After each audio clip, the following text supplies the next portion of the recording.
ರಂಗ bus ತರ ಯಾಕೆ over speed ಆಗಿದ್ದೀರಾ? ಈ ತರ ಶಿಕ್ಷೆ ಕೊಡೋದಕ್ಕೆ ಇವನು ಏನ್ ತಪ್ಪು ಮಾಡಿದಾನೆ? ನಿಮ್ಮೂರ್ನವನು ಅಂತ ವಹಿಸ್ಕೊಂಡ್ ಮಾತಾಡಕ್ ಬಂದ್ಬಿಟ್ರೇನು? ನಾನ್ ಯಾರು? ಈ ಊರಿನ ದೊಡ್ಡ ಮನುಷ್ಯ. ನಡುರಾತ್ರಿಲಿ ನಾನ್ ಮನೆಗ್ ಬಂದು ಕದಾ ತಟ್ಟಿ ನಾನ್ ಮಲ್ಕೊಳಕ್ಕೆ ನಿಮ್ ಮನೇಲಿ ಹೆಣ್ಮಕ್ಳಿದಾರ ಅಂತ ಕೇಳ್ತಾನಲ್ಲ, ಬಿಟಿಂಗು. ಈ ಬೇವರ್ಸಿ ನನ್ನ ಮಗನಿಗೆ ಎಷ್ಟು ಕೊಬ್ಬಿರ್ಬಹುದು.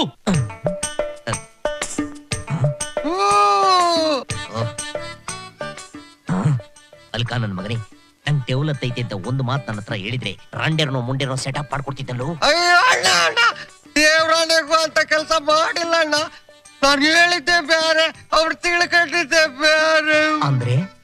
ಅಂದ್ರೆ ನಿನ್ ಗೆಣಿಯ ಸಿದ್ರಾಮ ಅವನ್ ಎಮ್ಮೆ ಕಳ್ದೋಗದೆ ಹುಡ್ಕಂಬ ಅಂತಂದ. ಹುಡ್ಕಾಂಡ್ ಊರಿಗೆ ಬರೋ ಹೊತ್ಗೆ ಕತ್ಲಾಗ ಹೋಗಿತ್ತು. ಮಂಕಂಡಿದ್ದು ಒತ್ತರಿಕೆ ಎದ್ದೋಗನ ಅಂತ ಒಂದ್ ಜಗಲಿ ಮೇಲ್ ಮಂಕಂಡೆ.